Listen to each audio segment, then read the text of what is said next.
4ஆம் பாவம் சுக தாயார் ஸ்தானத்தில் ராகு. சுக தாயார் ஸ்தானத்தில் ராகு வச்சு எங்களுக்கு நல்ல கம்ஃபர்ட் ஜோன், வசதி, வாய்ப்பு, அந்தஸ்து எல்லாமே இருக்கும். ஆனால் அம்மாவுக்கும் எனக்கும் பெருசாக ஒத்து வராதீங்க. அம்மாவுக்கு உடல் சார்ந்த உபாதைகள் வருமே, அம்மானோட சப்போர்ட் முழுசாக இழக்க நேரிடுமே, இந்த அம்மானோட சப்போர்ட் இழக்கிறது அப்படின்றது எங்களுக்கு கை உடஞ்சா மாதிரி ஆச்சே அப்படின்னு நிறைய விருச்சிக ராசி அன்பர்கள் கவலைப்படுறீங்க. கவலைப்படாதீங்க. காரணம் என்ன அப்படின்னா, நிறைய விருச்சிக ராசி அன்பர்கள் பார்த்தீங்கன்னா அஷ்டம குருவாக இருக்காரு. சேரக்கூடாத சேர்க்கை அப்படின்றது வருமா, செய்யாத தப்புக்கு நம்ம பனிஷ்மெண்ட் அனுபவிக்கிற மாதிரி வருமா, வயிறு சார்ந்த உபாதைகள் அப்படின்றது வருமா, தலைகுனிவு, அசிங்கம், அவமானம் இப்படின்றது வருமா அப்படின்ற மாதிரிலாம் பயப்படுறீங்க. பெரிய லெவலில் பயப்பட வேண்டாம். நீங்கள் உண்டு, உங்கள் வேலை உண்டு, ஹானஸ்டாக, சின்சியராக, டெடிக்கேட்டடாக தேவையில்லாத வேலைகளை செய்யாமல் இருந்தாலே குரு பகவான் நம்மளை ஒன்றும் பெருசாக பார்த்தீங்கன்னா கெடுக்க மாட்டார். காரணம் என்ன அப்படின்லாம் வேலை செய்கிறீங்க அப்படின்னா, அந்த வேலையில் ஏதோ ஒரு விதத்தில் ஒரு அப்லிஃப்ட்மெண்ட் அப்படின்றது கிடைக்கும். ப்ரொமோஷன் கிடைக்கலாம், இன்க்ரிமெண்ட் கிடைக்கலாம். நான் சுயதொழில் செய்கிறேன் அப்படின்னாலும் அந்த சுயதொழிலில் நல்ல வருமானம், அந்த வருமானத்தினால ஒரு வீடு வாங்குறது, கார் வாங்குறது, ஒரு சொத்து பத்து ரிஜிஸ்டர் பண்ணுறது, ஒரு நிலப்புலம் வாங்குறது, இந்த மாதிரி நிறைய விஷயங்களை பார்த்தீங்கன்னா இந்த லாப செவ்வாய் செய்வா அப்படின்னு அர்த்தம்.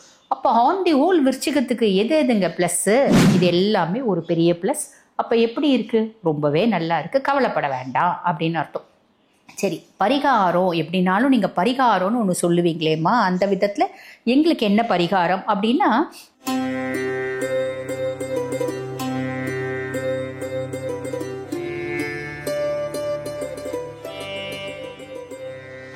ஜோதிட யுகம் நேயர்களுக்கு வணக்கம். நான் டாக்டர் தீபா லாலன். இன்னைக்கு நம்ம என்ன டாபிக் பற்றி டிஸ்கஸ் பண்ண போகிறோம் அப்படின்னா, ஆவணி மாத ராசி பலன் தாங்க பார்க்க போகிறோம். ஒவ்வொரு ராசிக்கும் இந்த ஆவணி மாதம் என்னென்ன மாதிரி நற்பலன்கள் கொடுக்க போகுது அப்படின்றத பார்க்க போகிறோம். ஆப்வியஸ்லி ஒரு சில ராசிக்கு ஒரு சில கெடுபலன்கள் அப்படின்றது இருக்க தான் போகுது. அதுக்கு பரிகார முறைகளும் நாங்கள் சொல்லுவோம். அந்த பரிகார முறைகளும் செஞ்சு நீங்கள் பயன்பெறலாம். இதுக்கு முன்னாடிங்க, இந்த பதிவுக்குள்ளே போகிறதுக்கு முன்னாடி நிறைய பேர் என்னோட பதிவை தொடர்ந்து பார்க்குறவங்க, அம்மா உங்ககிட்ட நாங்கள் ஜாதகம் பார்க்கணும் அப்படின்னு கேட்குறீங்க. அதே மாதிரி எங்கள் வீட்டில் இந்த மாதிரியான பிரச்சனைகள் இருக்குது, அது திருமண பிராப்தம் இல்லை, குழந்தை இல்லை, வீடு கட்டணும், இந்த மாதிரி பலவிதமான செய்வினை தோஷம் இருக்குது, இந்த மாதிரி பலவிதமான பிரச்சனைகள் இருக்குது, உங்களை நான் தொடர்பு கொள்ளணும், எப்படி தொடர்பு கொள்ளணும் அப்படின்னு கமெண்ட்டில் போடுறீங்க. நான் பேசிகிட்டு இருக்கும்போது எங்களோட வாட்ஸ்அப் நம்பர் டிஸ்பிளேயில் இருக்குங்க. அந்த வாட்ஸ்அப் நம்பருக்கு கால் பண்ணி உங்களோட பிரச்சனைகளுக்கு என்ன தீர்வு அப்படின்றத என்கிட்ட பேசிக்கலாம். ஜாதகம் பார்க்கணுன்னாலும் பார்த்துக்கலாம், பரிகாரமும் பண்ணிக்கலாம். ஸோ நீங்கள் கவலைப்படணுன்றதில்ல, என்னோட வாட்ஸ்அப் நம்பருக்கு கால் பண்ணுங்கள். ஸோ சட்டுன்னு நம்ம பாருங்கள், வீடியோக்குள்ளே போயிடலாம். விருச்சிக ராசி அன்பர்கள், உங்களுக்கு இந்த ஆவணி மாதம் எப்படி இருக்குது பார்க்கலாம் வாங்க. 4ஆம் பாவம் சுக தாயார் ஸ்தானத்தில் ராகு. சுக தாயார் ஸ்தானத்தில் ராகு வச்சு எங்களுக்கு நல்ல கம்ஃபர்ட் ஜோன், வசதி, வாய்ப்பு, அந்தஸ்து எல்லாமே இருக்கும். ஆனால் அம்மாவுக்கும் எனக்கும் பெருசாக ஒத்து வராதீங்க. அம்மாவுக்கு உடல் சார்ந்த உபாதைகள் வருமே, அம்மானோட சப்போர்ட் முழுசாக இழக்க நேரிடுமே, இந்த அம்மானோட சப்போர்ட் இழக்கிறது அப்படின்றது எங்களுக்கு கை உடஞ்சா மாதிரி ஆச்சே அப்படின்னு நிறைய விருச்சிக ராசி அன்பர்கள் கவலைப்படுறீங்க. கவலைப்படாதீங்க. காரணம் என்ன அப்படின்னா, குருனோட பார்வை ராகு மேலே இருக்குது. புரியுதுங்களா? அப்போ குரு சண்டால யோகம் அப்படின்னு இருக்கு. அப்போ ராகுனால வரக்கூடிய கெடுபலன்கள் அப்படின்றது சாலிடாக வராது. 5ஆம் பாவம் சனி. சனி பஞ்சம சனியாக வந்திருக்காரு. விருச்சிக ராசி அன்பர்கள், உங்கள் பஞ்சங்களை எல்லாம் போக்கக்கூடியவராக பஞ்சம சனியாக பார்த்தீங்கன்னா சனி பகவான் வந்திருக்காரு. ஆனால் இப்போ வக்ரகதி அடைஞ்சிருக்காரே, அப்போ நம்மளுக்கு சப்போர்ட்டிங் ஹேண்ட், சனியினோட ஒரு ஹெல்ப் அப்படின்றது இல்லாமல் போயிடுமே, சனியினோட சப்போர்ட் அப்படின்றது இல்லாமல் போயிடுமே. கவலைப்படாதீங்க. உங்களோட ஆழ்மனது ஆசைகள் இருக்குது அப்படின்னா, அந்த ஆழ்மனது ஆசைகளை ஃபுல்ஃபில் பண்ணக்கூடிய ஒரு விஷயங்கள் அப்படின்றது சனி பகவான் வக்ரகதி அடைஞ்சிருந்தாலும் பல வருஷமாப்பா எனக்கு இந்த 5 ஸ்டார் ஹோட்டல் போய் சாப்பிட்ணுன்னு எனக்கு பெரிய ஆசைப்பா, இப்படி எனக்கு நான் ஒரு சின்ன ஆசையை சொன்னேன். இந்த மாதிரி எத்தனையோ ஆசைகள் பல இருக்குது அப்படின்னா, அதில் 1-2 சனி பகவான் ஃபுல்ஃபில் பண்ணுவார். வக்ரகதி அடைஞ்சிருந்தாலும் இந்த விஷயத்தை அவர் செய்வார் அப்படின்றது ஒரு ப்ளஸ். ஓகேங்களா? அதுக்கப்புறம் 8ஆம் பாவம் குரு, அதாவது அஷ்டமஸ்தானத்தில் குரு, துஷ்ஸ்தானத்தில் குரு, அதுதான் அஷ்டம குரு. நிறைய விருச்சிக ராசி அன்பர்கள் பார்த்தீங்கன்னா அஷ்டம குருவாக இருக்காரு. சேரக்கூடாத சேர்க்கை அப்படின்றது வருமா, செய்யாத தப்புக்கு நம்ம பனிஷ்மெண்ட் அனுபவிக்கிற மாதிரி வருமா, வயிறு சார்ந்த உபாதைகள் அப்படின்றது வருமா, தலைகுனிவு, அசிங்கம், அவமானம் இப்படின்றது வருமா அப்படின்ற மாதிரிலாம் பயப்படுறீங்க. பெரிய லெவலில் பயப்பட வேண்டாம். நீங்கள் உண்டு, உங்கள் வேலை உண்டு, ஹானஸ்டாக, சின்சியராக, டெடிக்கேட்டடாக தேவையில்லாத வேலைகளை செய்யாமல் இருந்தாலே குரு பகவான் நம்மளை ஒன்றும் பெருசாக வந்து பார்த்தீங்கன்னா கெடுக்க மாட்டார். காரணம் என்ன அப்படின்னா, கெட்டாலும் மேன்மக்களே அப்படின்ற மாதிரி குரு நல்லாவே இல்லைனா கூட பெருசாக நம்மளை கெடுக்க மாட்டார். ஒரு படிப்பினை அப்படின்றத ஏற்படுத்திட்டு போவார். ரொம்ப சிம்பிள். ஓகேங்களா? 9ஆம் பாவம் பாக்கியஸ்தானத்தில் சுக்கிரன் வராரு. ஆவணி மாதம் 4ஆம் தேதி பாக்கியஸ்தானத்தில் சுக்கிரன். குரு 8ல் இருந்தா என்னங்க, 9ல் வந்து பார்த்தீங்கன்னா சுக்கிரன் வரா, பாக்கிய சுக்கிரன் வரா அப்படின்னும் போது குரு ஏதாவது லைட்டாக கெடுக்கணும்னு நினைச்சா கூட சுக்கிரன் காப்பாற்றி விட்டுருவா. அப்போ ஆவணி மாதம் நீங்கள் சேஃப் அப்படின்னு அர்த்தம். அதுக்கும் மேலே பாக்கிய சுக்கிரன் அப்படின்னும் போது நிறைய விருச்சிக ராசி அன்பர்கள் வந்து பாருங்க, குட் லக், ஃபார்ச்சூன், அதிர்ஷ்டம் அப்படின்றது ஏதாவது ஒரு விதத்தில் சுக்கிர பகவான் கொண்டு வந்துடுறார்.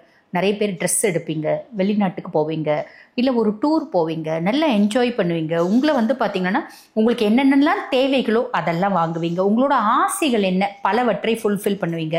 எனக்கு ஒரு பெரிய வேலை கிடைக்கணும்னு ஆசைப்பா, அந்த கம்பெனிக்குள்ளே நுழைஞ்சிட்டா போதும்னு நினைக்கிறப்பா, நுழையிறதுக்கான வாய்ப்பு உண்டு. வெளிநாட்டுக்கு வீசா கிடைச்சா போதும்ப்பா, கிடைக்கிறதுக்கான வாய்ப்பு உண்டு. ஒரு நல்ல வேலை கிடைச்சா போதும்ப்பா, கிடைக்கிறதுக்கான வாய்ப்பு உண்டு. ஒரு நல்ல திருமணத்துக்கு பொண்ணு கிடைச்சா போதும்ப்பா, கிடைக்கிறதுக்கு வாய்ப்பு உண்டு. அழகான பொண்ணே கிடைக்கிறதுக்கு வாய்ப்பு உண்டு. புரியுதுங்களா? நான் வந்து ஒரு 10 பவுன் எப்படின்னா சேர்த்தணும்னு நினைக்கிறப்ப அட்லீஸ்ட் 2 பவுனாவது சேர்த்துவீங்க. இப்படி ஏதோ ஒரு விதத்தில் குட் லக், ஃபார்ச்சூன் அப்படின்றத சுக்கிர பகவான் ஏற்படுத்தி கொடுத்துருவாரு. அப்போ 8ல் குரு இருந்தால் கவலைப்படணுன்ற அவசியம் இல்லை. 9 சுக்கிரன் ஒரு பெரிய ப்ளஸ். புரியுதுங்களா? அதுக்கப்புறம் 10ல் சூரியன், தொழில் ஸ்தானத்தில் சூரியன். தொழில் ஸ்தானத்தில் சூரியன் கூட கேதுவும் இணைவு. நிறைய விருச்சிக ராசி அன்பர்கள் ஃபாரின் போயிட்டு தொழில் செய்யறதுக்கான பிராப்தம் உண்டு. அதே மாதிரி தொழிலில் வந்து நல்ல புத்திசாலித்தனமாக தொழில் செய்யறதுக்கான பிராப்தம் உண்டு. நான் இப்போதாங்க ஒரு வேலை தேடிட்டு இருக்கேன், வெளிநாட்டு வேலைக்காக நான் பிளான் பண்ணிட்டு இருக்கேன், போகிறதுக்கான பிராப்தம் உண்டு. நான் இங்கே வேலை செய்கிறேங்க, எனக்கு ஃபாரின் கொலாபரேட்டட் கன்சர்ன் ஆக்கணும்னு ஆசைப்படுறேன். நீங்கள் வந்து பாருங்க, உங்கள் தொழிலை வெளிநாடு வர்த்தகம் வரைக்கும் கொண்டு போகிறதுக்கான பிராப்தம் உண்டு. ஃபாரின் கஸ்டமர்ஸ் வந்தால் நல்லா இருக்கும்னு ஆசைப்படுறேன், வர்றதுக்கான வாய்ப்பு உண்டு. இப்படி எல்லா விதத்துலையும் ப்ளஸ் அப்படின்லாம். அப்பானோட சப்போர்ட் உங்கள் தொழிலில் ஃபுல்லும் கிடைக்கும். மாமனாரனோட சப்போர்ட் கிடைக்கும். அரசாங்கம் சார்ந்த ஒரு சப்போர்ட் அப்படின்றது கிடைக்கும். நீங்கள் வேலை செய்கிற இடத்துல உங்களோட ஹையர் அஃபிஷியல்ஸ் இருக்காங்க அப்படின்னா அவங்களோட சப்போர்ட், உயர் அதிகாரிகளோட பரிபூர்ண சப்போர்ட் அப்படின்றது கிடைக்கும். அதுக்கும் மேலே புத்திசாலித்தனமாக தொழில் பண்ணுவீங்க.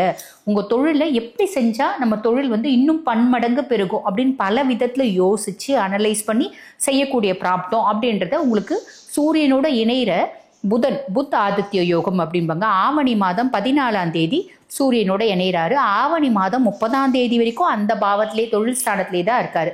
ஸோ புதன் அதீத புத்திசாலித்தனமாக உங்களுக்கு தொழில் பண்ணுறது எப்படி அப்படின்றத கற்றுக் கொடுத்துருவாரு அப்படின்னு சொல்லலாம். படிக்கிற பிள்ளைங்களுக்கு படிப்பில் கொஞ்சம் நாட்டம் அப்படின்றது அதிகரிக்கும். ஓகேங்களா? இதெல்லாம் ஒரு பெரிய ப்ளஸ் இல்லைங்களா? அதுக்கப்புறம் 11ஆம் பாவம் லாபஸ்தானத்தில் செவ்வாய். செவ்வாய் என்ன பண்ணுவான்? பொதுவாகவே நீங்கள் ரியல் எஸ்டேட் பிஸ்னஸ் பண்ணுறீங்க, பில்டிங் பிஸ்னஸ் பண்ணுறீங்க, ஒரு யூனிஃபார்ம்டு சர்வீசஸ் செய்கிறீங்க, டாக்டர்ஸாக இருக்கீங்க, இப்படி எந்த வேலை நீங்கள் செய்கிறீங்க அப்படின்னாலும் ஒரு கௌரவமான வேலை, ஒரு பெரிய இன்சூரன்ஸ் ஆஃபீஸில், பேங்க்கில் இதெல்லாம் வேலை செய்கிறீங்க அப்படின்னா அந்த வேலையில் ஏதோ ஒரு விதத்தில் ஒரு அப்லிஃப்ட்மெண்ட் அப்படின்றது கிடைக்கும். ப்ரொமோஷன் கிடைக்கலாம், இன்க்ரிமெண்ட் கிடைக்கலாம். நான் சுயதொழில் செய்கிறேன் அப்படின்னாலும் அந்த சுயதொழிலில் நல்ல வருமானம், அந்த வருமானத்தினால ஒரு வீடு வாங்குறது, கார் வாங்குறது, ஒரு சொத்து பத்து ரிஜிஸ்டர் பண்ணுறது, ஒரு நிலப்புலம் வாங்குறது, இந்த மாதிரி நிறைய விஷயங்களை வந்து பார்த்திங்கன்னா இந்த லாப செவ்வாய் செய்வா அப்படின்னு அர்த்தம். அப்போ ஆன் தி ஹோல் விருச்சிகத்துக்கு எதுங்க ப்ளஸ்ஸு? 9 சுக்கிரன் ஒரு ப்ளஸ்ஸுங்க, 10 புதன் சூரியன் சேர்க்கை ஒரு ப்ளஸ்ஸு, 11 செவ்வாய் ஒரு ப்ளஸ். அப்போ ஆன் தி ஹோல் இந்த ஆவணி மாதம் எப்படி இருக்குது? குருனால பெருசாக கெடுக்க முடியாதுங்க, அவரே பெருசாக கெடுக்க போகிறதில்ல. அதுக்கும் மேலே இவங்க எல்லாருமே சேர்ந்து, முக்கியமாக சுக்கிரன், குரு கெடுக்கணும்னு நினைக்கிறத சுக்கிரன் கொடுத்துருவான் அப்படின்னு அர்த்தம். இது எல்லாமே ஒரு பெரிய ப்ளஸ். அப்போ எப்படி இருக்குது? ரொம்பவே நல்லா இருக்குது, கவலைப்பட வேண்டாம் அப்படின்னு அர்த்தம். சரி, பரிகாரம் எப்படின்னாலும் நீங்கள் பரிகாரம்னு ஒன்று சொல்லுவீங்களேம்மா, அந்த விதத்தில் எங்களுக்கு என்ன பரிகாரம் அப்படின்னா, இந்த குரு பகவான் வந்து பாக்கிய குருவாக மாறுற வரைக்கும் நீங்கள் குருவை பசிஃபை பண்ணுறது தாங்க பரிகாரம். அப்போ அதுக்கு என்ன ஆப்ஷன்? ஒன்று, ஈசன் கோயிலுக்கு போங்க, ஈசனை ஆத்மார்த்தமாக வியாழக்கிழமை தோறும் வழிபாடு பண்ணுங்க. இல்லை ஈசன் கோயிலே தட்சிணாமூர்த்தி சன்னதி இருக்கும், தட்சிணாமூர்த்திக்கு வியாழக்கிழமை, அதாவது தேர்ஸ்டே குரு ஓரையில் முடியும் அப்படின்னா செய்யலாம். இல்லைன்னா எப்போ முடியுதோ அப்போ ஒரு மூக்கட்டில் வெள்ளை மூக்கட்டில் ஊற வச்சு மஞ்சள் நூலில் கோத்து மாலையாக போடணும். போட்டு அவருக்கு ஒரு நெய் விளக்கேற்றி வழிபாடு பண்ணலாம். பொதுவாக தட்சிணாமூர்த்திக்கு மூக்கட்டில் மாலை போட்டும் வழிபாடு பண்ணுறது உண்டு. நவகிரகங்களில் குரு பகவானுக்கு மாலை போட்டும் வழிபாடு பண்ணுறது உண்டு. 2 பேருக்குமே நெய் விளக்கு போட்டு வழிபாடு பண்ணலாம். பொதுவாகவே எல்லா கிரகங்களுக்கும் கடவுள் யார் அப்படின்னா பரமேஸ்வரன் தான். 9 கோள்களும் ஈசனுடைய காலடியில். அதனால் ஈசனோட தட்சிணாமூர்த்தி ஸ்வரூபத்தை வழிபாடு பண்ணுறது அப்படின்றதும் அதீத நற்பலன்களை கொடுக்கும். வாழ்த்துக்கள். இவ்வளோ நேரம் பார்த்திங்கன்னா ஒவ்வொரு ராசிக்குமான ஆவணி மாத பலன்கள் பார்த்தோம். மேலும் என்னோட சொந்த ஜாதகத்தை நாங்கள் பரிசீலனை பண்ணிக்கணுங்க அப்படின்னா நான் பேசிகிட்டு இருக்கும்போது என்னோட வாட்ஸ்அப் நம்பர் கொடுத்துருப்பாங்க. அந்த வாட்ஸ்அப் நம்பர் கால் பண்ணி அப்பாயின்மெண்ட் ஃபிக்ஸ் பண்ணி என்கிட்ட பேசிக்கலாம். தேங்க்யூ.